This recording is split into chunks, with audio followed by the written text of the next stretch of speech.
Bueno, entonces vamos a comenzar la programación de un método de derivación numérica. Como siempre vamos a abrir el Octave y vamos a elegir la carpeta donde vamos a trabajar. Por ejemplo, en el escritorio vamos a elegir la carpeta de clases. Ahí yo tengo algunos archivos que después enseguida les voy a mostrar qué es lo que son, pero lo vamos a usar como datos posteriormente. Entonces lo primero que vamos a hacer es vamos a abrir nuestro editor, y en el editor vamos a comenzar con el espacio en blanco como siempre para poder poner título. Ahí vamos a poner en el título derivación numérica y vamos a borrar la ventana de comandos, vamos a borrar las variables que tuviéramos preexistentes y los gráficos que tuviéramos preexistentes. Eso como siempre, ¿verdad? Vamos a crear una tabla de valores, porque tenemos que derivar numéricamente a partir de una tabla de valores una función conocida. Vamos a derivar una función sencilla para ver de armar nuestro script que funcione bien, y luego le ponemos la función compleja que nosotros queramos, ¿verdad? Entonces vamos a irlo haciendo por etapas. Vamos a crear una función f que sea dependiente de x, que va a ser el seno de x. La derivada de la función del seno de x la conocemos, es el coseno de x, así que nos va a permitir eso, digamos, controlar que nuestra tabla esté funcionando bien, nuestro script esté funcionando bien. Bien, vamos a crear una tabla de valores para esa función, ¿verdad? Entonces vamos a crear una tabla que tenga una variable x que vaya de 0, digamos, hasta 2pi, por ejemplo, ¿verdad? Y que tenga un paso h entre medio.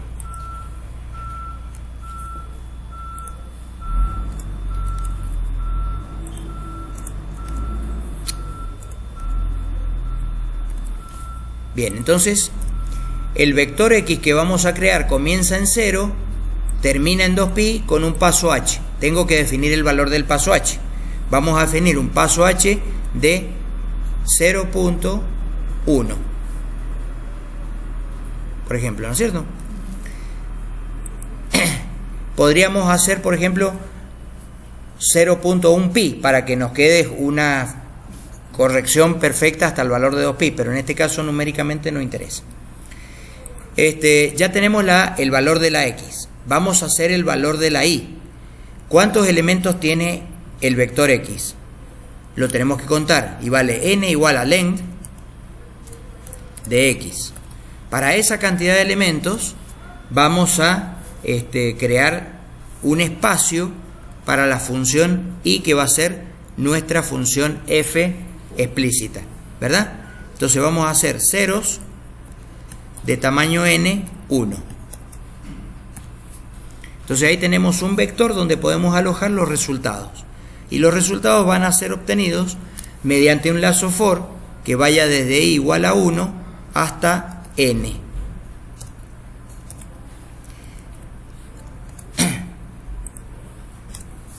Y vamos a hacerla simplemente i sub i igual a f de x sub i.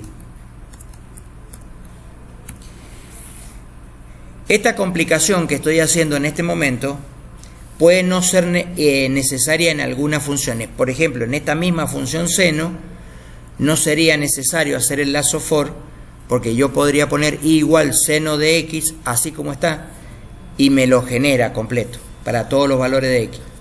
Pero como en general la función va a ser más compleja, no necesariamente se puede aplicar ese criterio. Hay que hacer el producto punto, o sea, poner un punto antes de la función de los productos o de los senos. Es complicado recordar eso, lo hacemos a través de un lazo for, que es más simple de recordar. Fíjese que el lazo for no cambiaría si yo cambio la función. O sea que esto me serviría siempre. Bueno, ya tengo ahora separados los valores de x y de y. Los podríamos plotear para ver, digamos, qué tan bien podemos aproximar nuestra función seno. Entonces, este es el primer script. Como todavía no tiene nombre, lo vamos a guardar y lo vamos a guardar con ejemplo 1.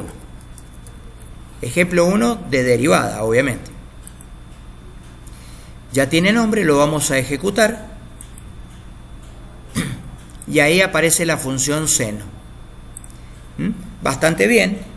Podríamos hacer un h un poco más grande, cosa de que se vea no tan bien la función, para ver cómo funcionaría, digamos, luego la derivada. Ahí se sigue viendo bien con 0,2. Le voy a poner 0,5. Ya con 0,5 tiene una forma bastante, digamos, escalada. No función senoidal muy aproximada. Bueno, ya tenemos la función, digamos, definida. Ahora vamos a aplicar los criterios de derivación. Vamos a calcular a partir de aquí la derivada primera.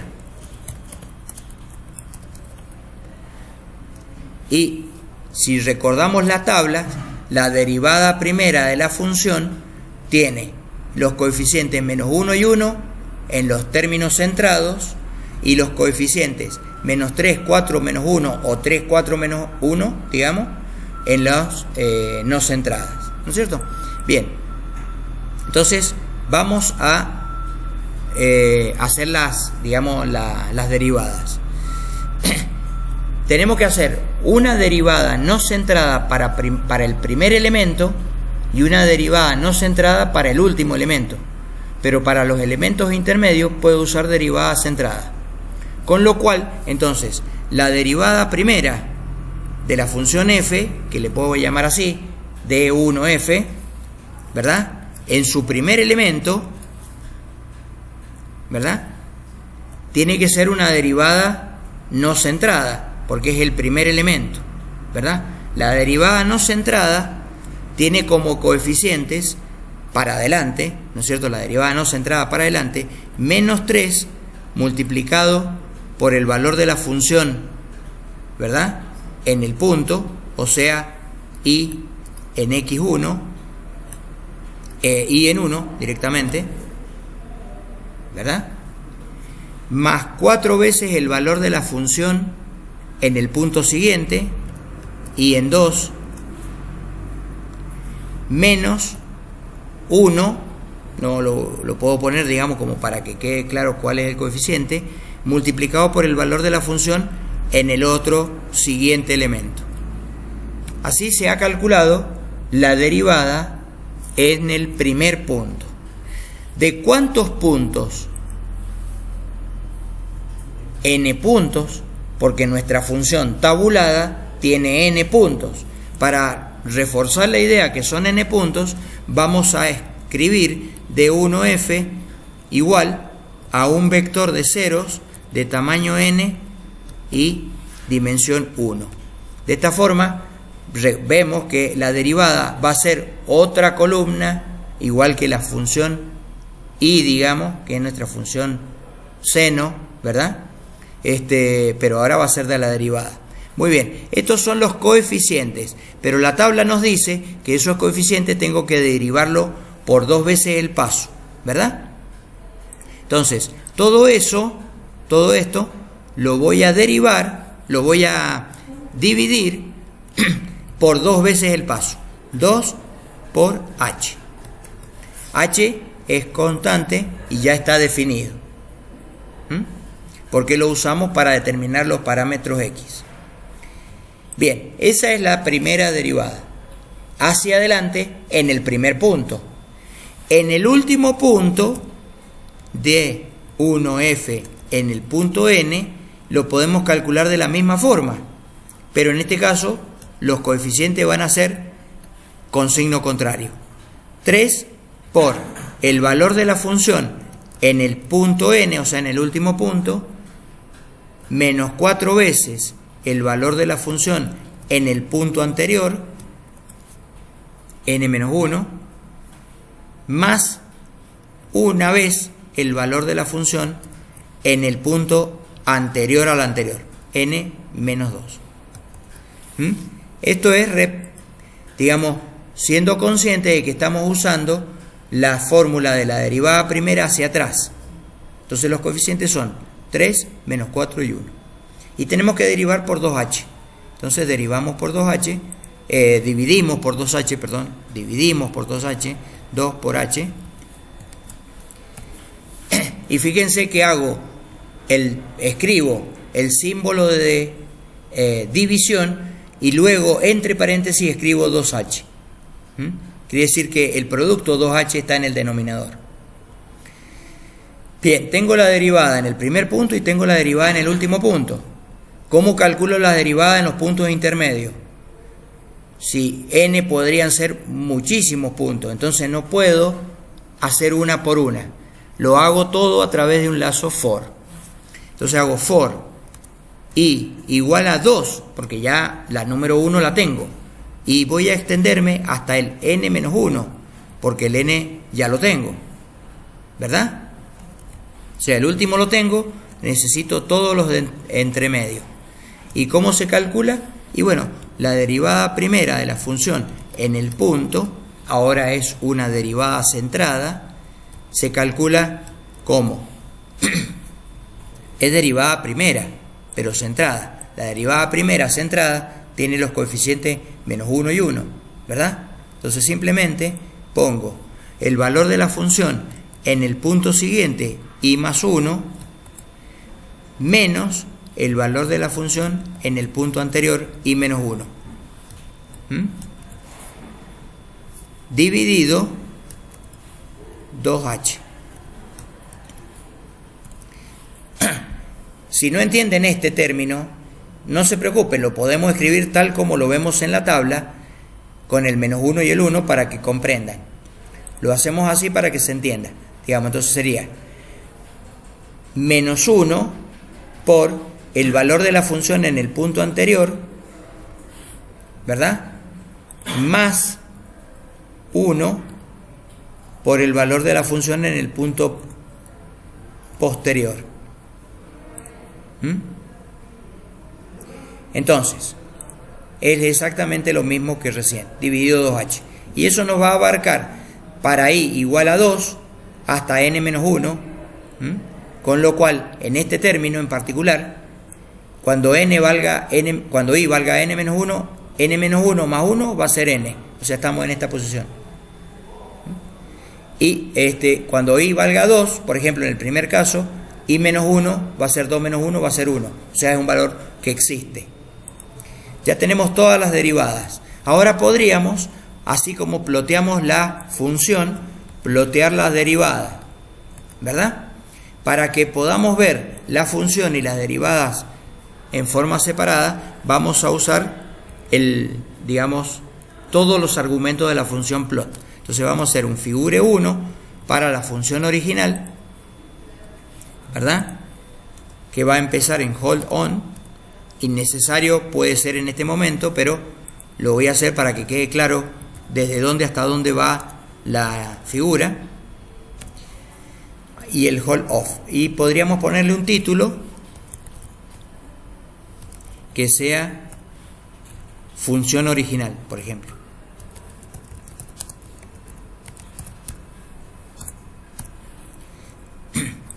Y de la misma forma podríamos hacer un plot, pero que sea ahora figure 2, que nos ponga derivada, como título, derivada de la función original, y que me grafique en función de x, no y, sino la derivada primera, o sea, el d1f.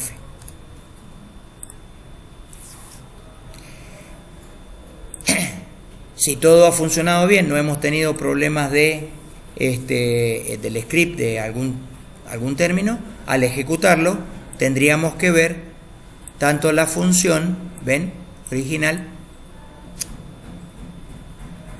como su derivada.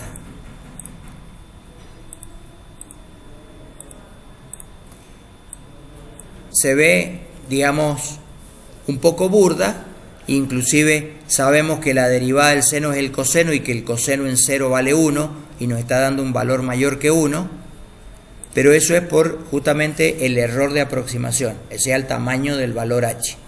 Si yo el valor h lo hago más chiquito, lo cambio a 0,1, por ejemplo, y vuelvo a ejecutar, vemos que ahora ya no tenemos ese problema del valor de la aproximación, ¿verdad? Entonces vemos con más exactitud que está funcionando bien. Bien, ¿qué podríamos hacer? Calcular una derivada primera de la derivada primera, o sea, calcular la derivada segunda. Y la derivada segunda de la función original seno vuelve a ser el seno, pero cambiado de signo. Entonces, si nosotros hacemos una derivada primera de la función d1f, podríamos obtener la derivada segunda, pero tendría más error que si calculáramos directamente la derivada segunda. ¿Estamos? Entonces vamos a hacer eso, vamos a calcular la derivada segunda directamente, digamos,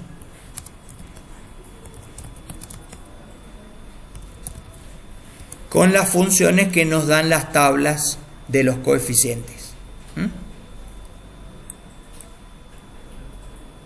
Entonces, la derivada segunda, vamos, ¿cuántos elementos tiene nuestra derivada segunda? La misma cantidad que tiene la derivada primera. Entonces, ahora la derivada segunda le vamos a llamar, por ejemplo, d2f. Y tiene n elementos, ¿verdad? Bien, el d2f número 1, o sea, el primer elemento, es una derivada segunda no centrada hacia adelante, con lo cual las constantes son 2 menos 5, 4 y menos 1, según la tabla, ¿verdad? Entonces podríamos anotar acá 2 menos 5, 4 menos 1. Ya tenemos los coeficientes, ¿verdad? Esos coeficientes van multiplicados por el valor de las funciones, y en 1 primero, por i en 2 el segundo, el 4 positivo por i en 3 y el 1 negativo por i en 4. Estamos en esta tabla hacia adelante. Este es el 1, 1, 2, 3 y 4. Bien, ya tenemos el término, digamos, el polinomio con los términos iniciales. Tenemos que dividirlo, todo esto, por h cuadrado. Y lo vamos a dividir por h elevado al cuadrado. En este caso, poner los paréntesis del h elevado al cuadrado podría ser innecesario porque la potencia es de un orden de precedencia superior al cociente, o sea, se haría primero. Pero lo vamos a hacer para mantener la costumbre de dividir, en el proceso de división, poner todo lo que vaya en el denominador entre paréntesis. De la misma forma, la derivada en el último elemento, la derivada segunda en el último elemento, la vamos a hacer con una derivada hacia atrás. Tiene los mismos coeficientes, pero desde atrás hacia adelante. Con lo cual, en este caso, el i1 sería el in, el i2 sería el n-1, el 3 sería el n-2 y el 4 sería el n-3.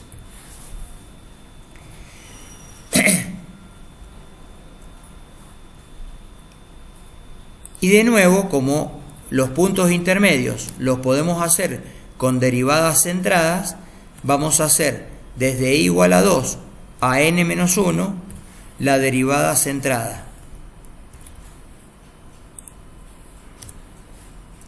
Entonces vamos a hacer el d2f del elemento y lo vamos a calcular con los coeficientes que aparecen en la tabla de esa entrada. 1, menos 2, 1. 1, menos 2, más 1, digamos. Entonces, más 1, menos 2 y más 1. Todo dividido, obviamente, h elevado al cuadrado. Bien, entonces, multiplicando al coeficiente más 1, ¿quién va? El i menos 1. ¿Verdad?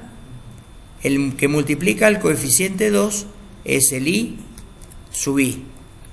Y el que multiplica al coeficiente más 1 es el i en i más 1. Y ya está. Con eso tenemos suficiente para la derivada segunda. Entonces, podemos graficar la derivada segunda en otro gráfico, un figure 3. Entonces acá ponemos derivada segunda de la función original y lo vamos a hacer el plot entre x para x, pero vamos a graficar la derivada segunda de f. Nuevamente voy a volver a forzar a que el valor de h sea un valor bastante burdo. Si se quiere, vamos a poner 0,5, por ejemplo, y al ejecutar vemos que tenemos la función original en la figura 1, su derivada primera y su derivada segunda. Ahora, vemos que la derivada segunda tiende a ser igual a la función cambiada de signo, pero nuevamente, igual que en el caso de la derivada primera, tenemos un error evidente en el origen, ¿verdad? Porque no vale 0. La derivada segunda que debería valer 0. Y eso es porque el tamaño de h en este caso ha sido muy grande. Si yo lo cambio al h01 o menor, pero bueno, obviamente no lo vamos a hacer más chiquito, volvemos a correr y ahí vemos que tenemos la función, su derivada primera y su derivada segunda bastante bien ahora. Pero fíjense, si somos exquisitos, vamos a ampliar el sector del 0. Ven que no es absolutamente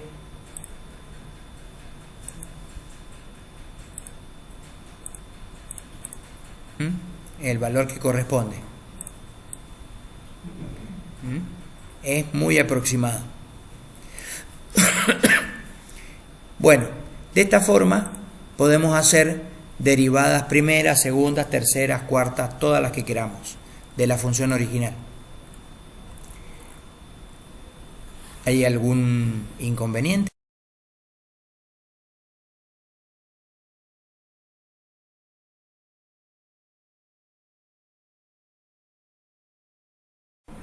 Bueno, entonces, como les decía, lo que vamos a ver ahora es una aplicación aparte del uso de las ecuaciones diferenciales de la derivada primera. Y lo más elemental es emplearlo en el cálculo de el método de Newton-Raphson para obtener las raíces de ecuaciones no lineales. Este script corresponde al que ya hemos desarrollado para el método de Newton-Raphson. Y aquí tenemos el cálculo de la derivada porque era una función explícita sencilla. Pero supongamos que la función no fuera tan sencilla o no quisiéramos calcular la derivada. En lugar de calcular la derivada, vamos a imponer un paso h, digamos de 0.1. Un valor cualquiera, no importa en este momento. Todo el resto del contenido es exactamente el mismo porque estamos en el método de Newton-Raphson. Lo único que tenemos que cambiar es el cálculo de la derivada que lo vamos a emplear en la función. Entonces, en este sector donde calculábamos el coeficiente m, que era la derivada, y controlábamos que no fuera nula, ahí es donde vamos a hacer nuestro cambio en el script. Entonces vamos a generar un x, digamos, anterior, que va a ser la raíz aproximada menos el valor h. Y vamos a crear un x posterior que va a ser la raíz aproximada más h. ¿Esto para qué? Esto para que al emplear la tabla de las derivadas calculemos la función en el x anterior y en el x posterior para poder calcular la derivada. Esa es la idea. Entonces, calculamos el valor de la función, o sea, calculamos la derivada. ¿Cómo la calculamos? Directamente. M va a ser el valor de la función en el punto anterior, que en nuestro caso sería y en x anterior, ¿verdad? Menos, perdón, ese sería con signo negativo porque es el anterior, menos 1 por eso, ¿no es cierto? Más 1 por el valor de la función en el x posterior. Eso siguiendo esta tabla. El valor de la función en el x anterior multiplicado por menos 1 más el valor de la función en el x posterior multiplicado por 1. Y todo dividido por 2h. Y todo entonces, todo esto dividido por 2h. Este h es el que se había definido previamente como 0,1. Bueno, ya tenemos calculada la pendiente, sin haber hecho el cálculo de la derivada de la función explícita, porque no pudimos o porque no quisimos. Vamos a ver si ahora la función tiende al mismo resultado o se puede resolver. Lo ejecutamos y obtenemos el valor en 3 iteraciones. Podríamos haber revisado previamente cuál era el valor, sabiendo que pero funciona, porque está el cálculo de la derivada. Entonces vamos a mostrar el valor de las distintas derivadas en cada una de las iteraciones. Ahí están los valores de las derivadas en cada una de las iteraciones, ¿verdad? Y lo vamos a comparar con el valor de la derivada que sabemos que es el coseno de x, ¿verdad? Entonces lo vamos a comparar. Vamos a poner derivada igual coseno de x en términos de la raíz aproximada. Raíz aproximada. ¿Verdad? Y lo vamos a dejar sin poner el punto y coma, así podemos comparar la pendiente calculada con la pendiente teórica.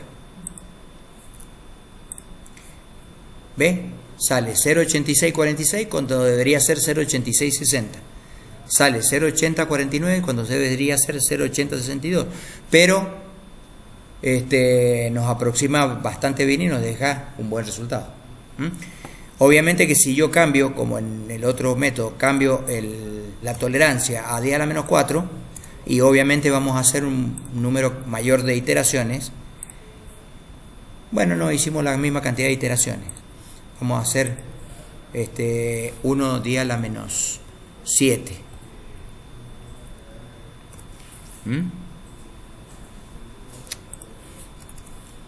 E a la menos 7. Ahí sí, bueno, se hizo una cantidad un poco más, una más. Pero lo mismo, tenemos un error muy pequeño. Bueno, así sería entonces la aplicación de la derivada, en este caso la derivada primera, numéricamente hablando, en el método de Newton-Raphson.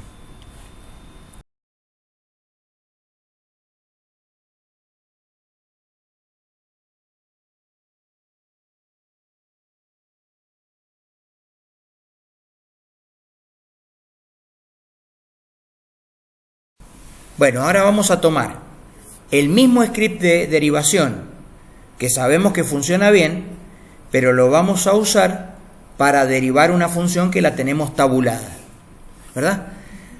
Entonces, la función es lo que no conocemos. Esto no sabemos, porque no la tenemos tabulada. ¿Y dónde la tenemos? Bueno, nosotros la vamos a buscar de una tabla de valores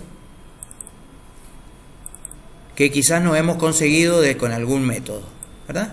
Esa tabla de valores es la que vamos a tomar como parámetros de datos. La vamos a insertar acá en lugar de la función, ¿verdad? Y le vamos a dar un nombre a esto. Le vamos a poner datos. Igual, y lo vamos a organizar dentro de una matriz, de tal forma que ahora la primera columna corresponde a la variable independiente x y la segunda columna corresponde al valor de la función. Bien, entonces quiere decir que al estar tabulado el h no puede ser cambiado, tenemos que calcularlo, ¿verdad? Previo a calcular eso, lo podríamos hacer directamente usando la variable matricial datos, pero la vamos a separar para, digamos, entender cuáles son los x y cuáles son los y. Los x serían la primera columna, entonces vamos a usar de datos toda la primera columna, 2 puntos, coma 1 es toda la primera columna, ¿verdad? Y la función y va a ser datos toda la segunda columna. Bien, entonces el x que teníamos previamente definido y el h no tienen sentido, porque el x ahora viene definido por la tabla y el h se calcula a partir de ello. Entonces, eso lo eliminamos. Podemos calcular el h. El h será directamente el x2, por ejemplo, menos el x1. Ya está.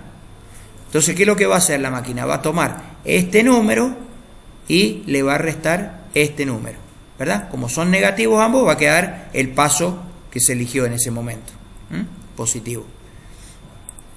Podemos sacar la cantidad de elementos que tiene el vector x, que nos va a servir para, bueno, ya no necesitamos definir el vector y, porque el vector y está definido, es dato, así que eso ya lo tenemos, ¿verdad? Toda esa parte la tenemos. La función la podemos graficar, podemos calcular las derivadas primera, segunda y tercera y cuarta, todas las que queramos y podamos, digamos, con lo que ya tenemos. Entonces lo único que hemos hecho es reemplazar la función. Ahora vamos a ejecutarlo, pero le voy a cambiar el nombre, lo voy a guardar como ejemplo 2, para no perder el ejemplo 1, que es la función. Lo voy a guardar como ejemplo 2. Entonces ahora es ejemplo 2. Fíjense que en ejemplo 1 tengo la función original todavía. Se lo voy a borrar. Entonces en el ejemplo 2 tengo el mismo script, pero ahora actuando sobre una tabla de datos. Lo ejecutamos. Bueno, ahí hay un error. A ver. La línea 9, columna 6. ¿Puede ser que haya algo porque algunos tienen punto y otros comas? Este tiene que tener punto. Y este también tiene que tener punto. Ya está. Eso era. Entonces ahora al ejecutarlo, ahí aparecieron o pretenden aparecer las gráficas. Esta es la gráfica de la función. Esta es la derivada primera. Y esta es la derivada, la derivada segunda. No puedo cambiar el paso h porque está dado por la tabla, así que esto es lo mejor que podemos hacer. La función es una función que está entre los ejercicios propuestos, así que cuando ustedes lo hagan la van a ver. Pero ya tendrían resuelto ese ejercicio. Ese ejercicio es el coseno de x sobre la raíz cuadrada de 1 menos x. Esa es la función. Bueno, ustedes ven que no presenta ninguna dificultad, porque en realidad los x no se usan, solo se usan para calcular el h. ¿Qué mejora podría tener este script? Verificar que los h tengan un paso constante, para asegurarnos que la tabla de datos sea correcta, ¿verdad? Si no, digamos, si solo nos dan una columna y nos dicen que son los valores de la función con un paso h tal, es suficiente. Bueno, eso sería para aplicar. Y otra mejora que podríamos hacer es que en lugar de tomar los datos así como lo estoy tomando, los tome desde una función externa de datos. Eso lo podríamos hacer ahora, por ejemplo, en un ejemplo 3. Tomar el mismo y hacerle ese cambio. Entonces, eso lo haríamos, por ejemplo, abriendo un script nuevo que le llamamos función, entre corchetes, la salida, el nombre de la función, datos, y entre paréntesis si ingresa algún parámetro a la función. No ingresa ningún parámetro porque es una función de toma de datos, así que, pero lo ponemos para recordar. En el ejemplo acá, este script, esta parte del script, lo podemos cortar y lo llevamos adentro de la función. Todo esto es los datos. Y la salida, bueno, le podemos poner cualquier nombre, por ejemplo, F. Esta sería la función de toma de datos.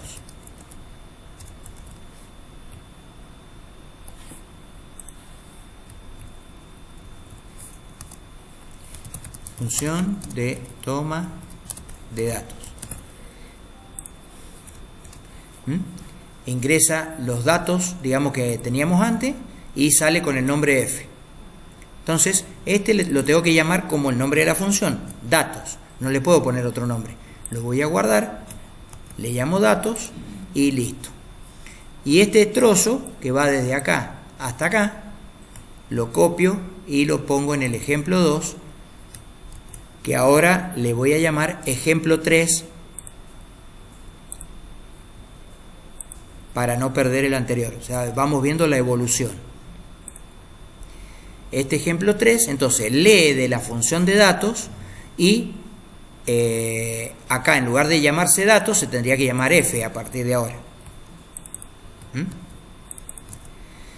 Porque es lo que sale entre corchetes, lo que es la función propiamente. Si le pongo cualquier nombre acá, por ejemplo, la misma palabra función, tendría que escribir acá función. Eso sería todo. Por lo demás, funciona exactamente igual. Lo ejecutamos y ahí calcula las derivadas y muestra las gráficas de la función, la primera y la segunda derivada. Tomando los mismos datos, obviamente. ¿Qué ventaja tiene esto? Que si ahora yo sé que este script funciona bien, solo toco los datos. Entonces esto lo puedo cambiar por lo que yo quiera. Entonces, por ejemplo, si lo quiero cambiar por el archivo del sismo, ¿verdad? Bueno, tendría que hacer algo más que ponerle punto y coma acá a todo esto. Lo podríamos hacer ahora mismo. Digamos, todo aunque sean un montonazo, bueno, hacemos solo para simplificar la tarea, digamos. Lo podemos hacer dentro de un Excel o de otro tipo de hoja de cálculo.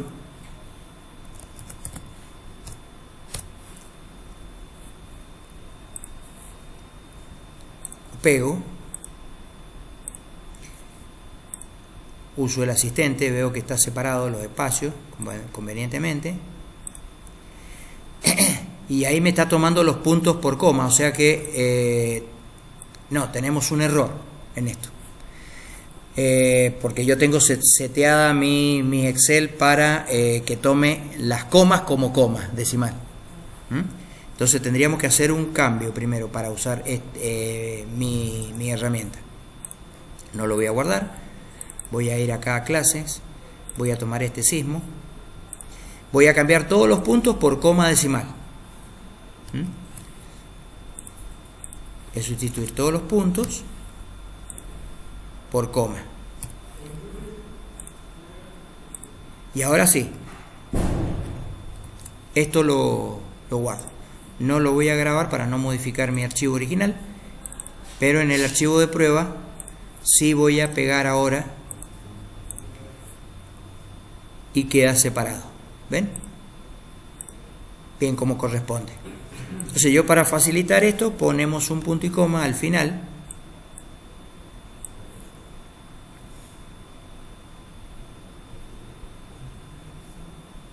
Son 1.000.000 de datos.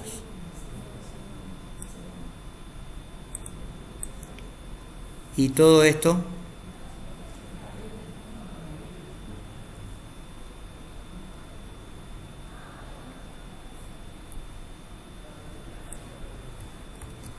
lo puedo copiar y pegarlo acá en en el blog de notas, por ejemplo, ¿verdad? Y en el blog de notas lo, qué sé yo, lo grabaría con el nombre sismo.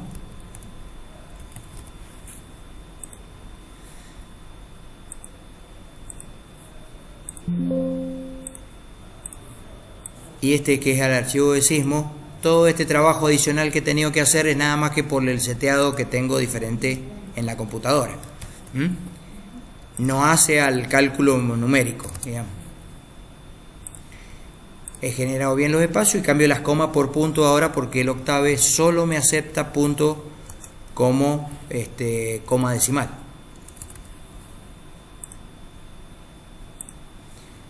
Todo esto ahora lo puedo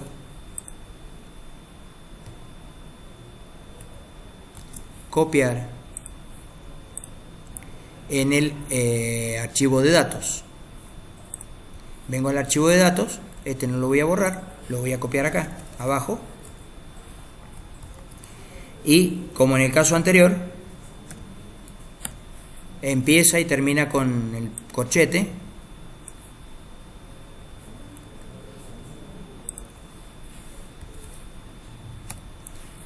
para que quede encerrado entre como una función, como una tabla de valores. Todo esto lo voy a comentar para que no lo tome en cuenta la máquina, y entonces ahora los datos que está leyendo es este sismo. Lo guardo y al ejecutar el código del ejemplo 3 que me lee los datos, me muestra la función que es esa, el sismo, ¿ven? Su derivada primera y su derivada segunda, numérica.